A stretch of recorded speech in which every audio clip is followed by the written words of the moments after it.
اور اہل بیت کس کو کہتے ہیں؟ گھر والے کو کہتے ہیں نا۔ اور آقا دو جہاں نبی کریم صلی اللہ علیہ وسلم کے گھر والوں میں کون کون شامل تھا؟ آج ہم میں سے اکثر کو نہیں پتا۔ نبی صلی اللہ علیہ وسلم کے نواسے کتنے تھے؟ نبی صلی اللہ علیہ وسلم کی بیٹیاں کتنی تھیں؟ نبی صلی اللہ علیہ وسلم کے بیٹے کتنے تھے؟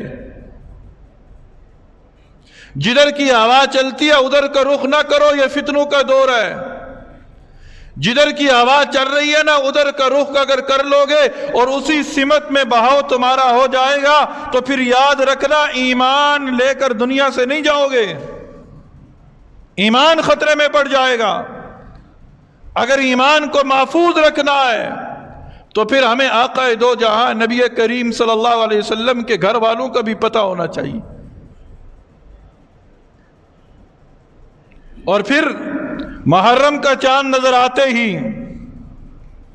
ہر طرف ایک کیفیت بنا دی جاتی ہے کہ بس یہ محرم کے پہلے 10 دن جو ہیں یہ بھائی غم کے دن ہیں، غم کے دن ہیں۔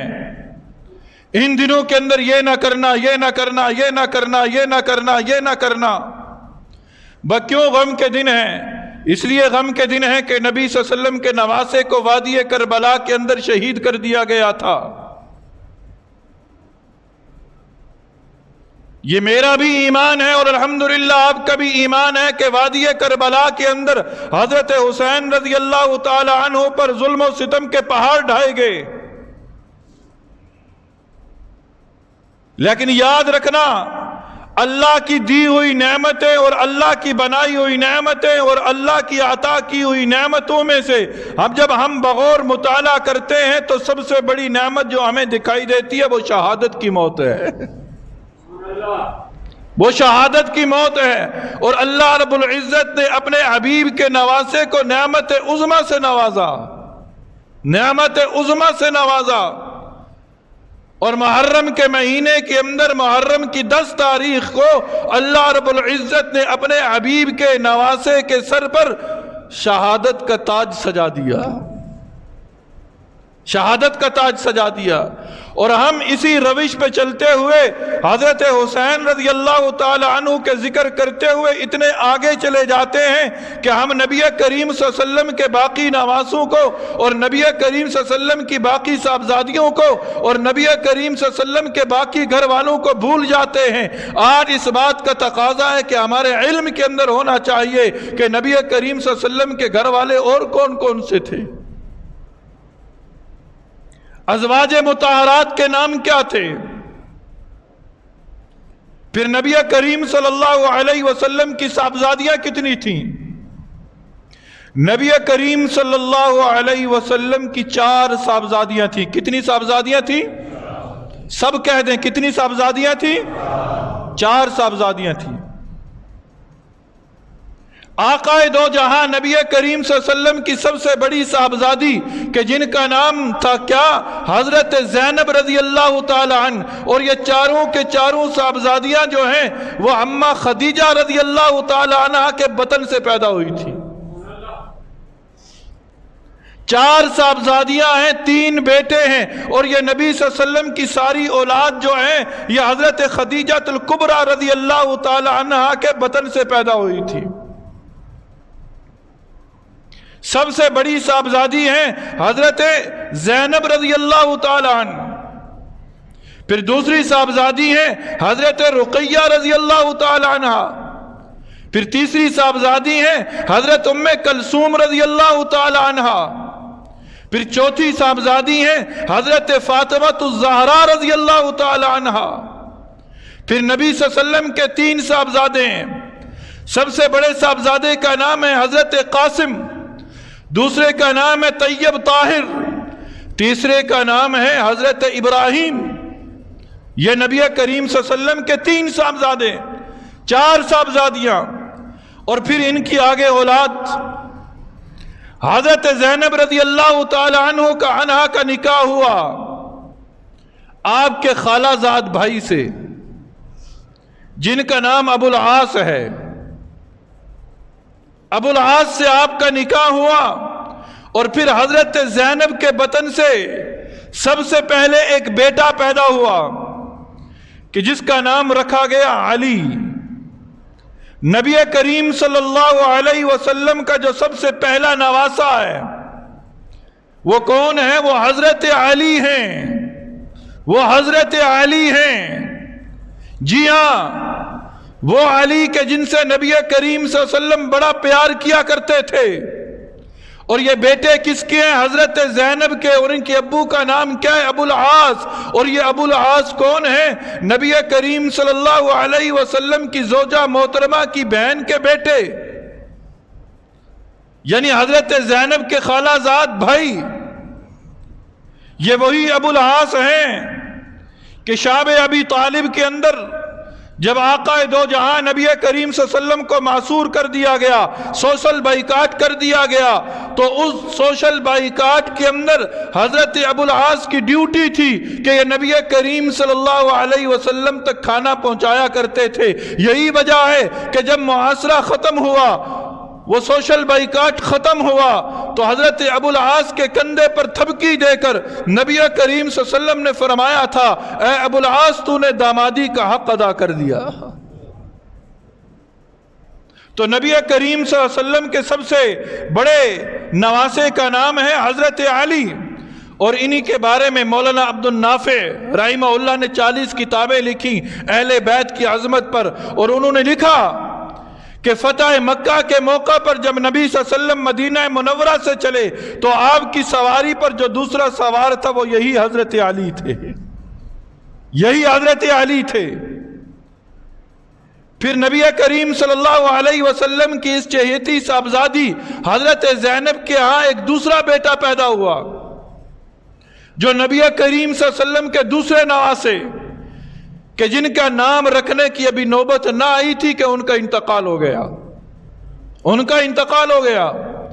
پھر حضرت زینب کے ہاں تیسری بیٹی پیدا ہوئی، جو نبی کریم صلی اللہ علیہ وسلم کی پہلی نواسی بنتی ہیں۔ پہلا نواسا کون ہے؟ وہ حضرت علی ہیں۔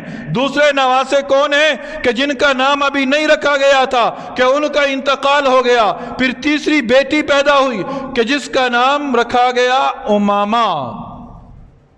امامہ،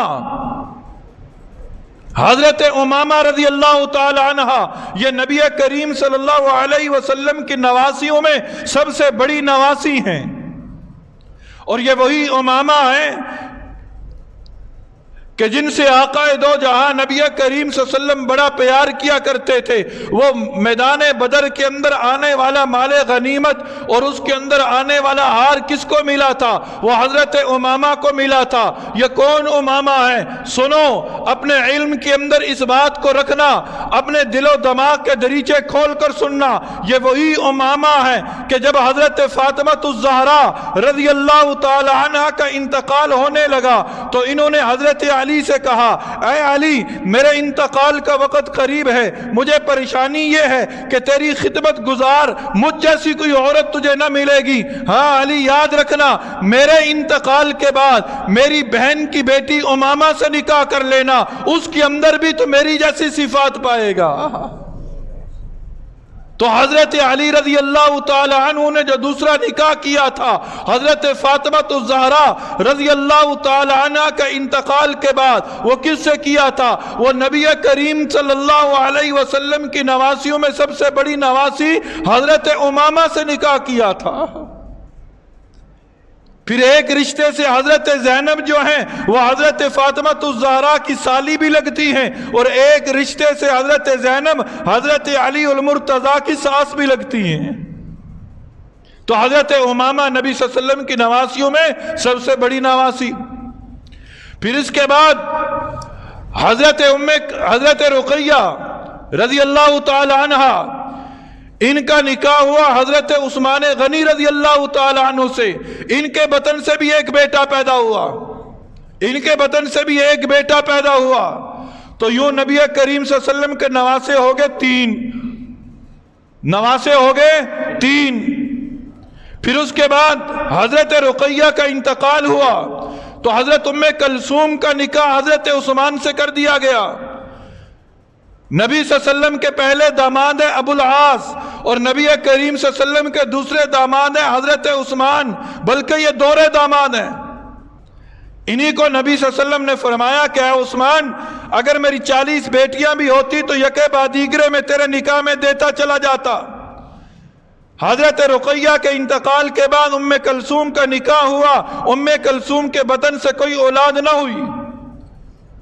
پھر اس کے بعد ہے نبی کریم صلی اللہ علیہ وسلم کی چوتھی صاحبزادی حضرت فاطمہ الزہرا رضی اللہ تعالی عنہ، ان کا نکاح ہوا حضرت علی المرتضی رضی اللہ تعالی عنہ سے۔ ان کے بطن سے سب سے پہلے بیٹی پیدا ہوئی کہ جس کا نام حضرت فاطمہ نے اپنی بہن کے نام پر رکھا، زینب۔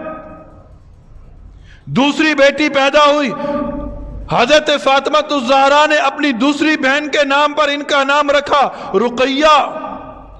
تیسری بیٹی پیدا ہوئی، حضرت فاطمہ الزہرا نے اپنی تیسری بہن کے نام پر ان کا نام رکھا، ام کلثوم۔ تو حضرت فاطمہ الزہرا کے بدن سے پہلے 3 بیٹیاں پیدا ہوئیں، اس سے پہلے 1 نواسی، 3 یہ، تو نبی صلی اللہ علیہ وسلم کی نواسیاں کتنی ہوئیں؟ 4۔ نبی صلی اللہ علیہ وسلم کی نواسیاں ہو گئی 4۔ پہلے 3 نواسے، پھر حضرت فاطمہ الزہرا رضی اللہ تعالی عنہ کے بطن سے بیٹا پیدا ہوا کہ جس کا نام رکھا حضرت علی نے حرب۔ نبی صلی اللہ علیہ وسلم تشریف لائے، پوچھا علی نام کیا رکھا؟ کہا حرب نام رکھا۔ کہا کہ نہیں میں اس کا نام حسن رکھتا ہوں۔ پھر آپ رضی اللہ تعالی عنہ کے بطن سے دوسرا بیٹا پیدا ہوا کہ جس کا نام حضرت علی رضی اللہ تعالی عنہ نے پھر حرب رکھا۔ نبی صلی اللہ علیہ وسلم تشریف لائے، کہا علی حرب نہیں، اس کا نام حسین رکھتا ہوں، اس کا نام حسین رکھتا ہوں۔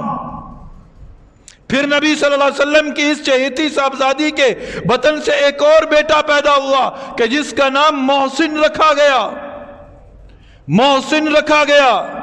تو 3 یہ نواسے اور 3 پہلے نواسے، تعداد کتنی ہو گئی؟ 6۔ نواسوں کی تعداد ہے 6، نواسیوں کی تعداد ہے 4۔ آج صرف 1 نواسے کا ذکر کر کے باقی 5 نواسے اور نواسیوں کو کیوں پس پش ڈال دیا جاتا ہے؟ کیوں؟ اس لیے کہ آج ہم نے کبھی صحابہ کے حالات کو اور اہل بیت کے حالات کو پڑھنے کی کوشش ہی نہیں کی، وقت نہیں نکالا، کہ جس کی وجہ سے جدھر کی ہوا چلتی ہے ہم ادھر کا رخ کر لیتے ہیں۔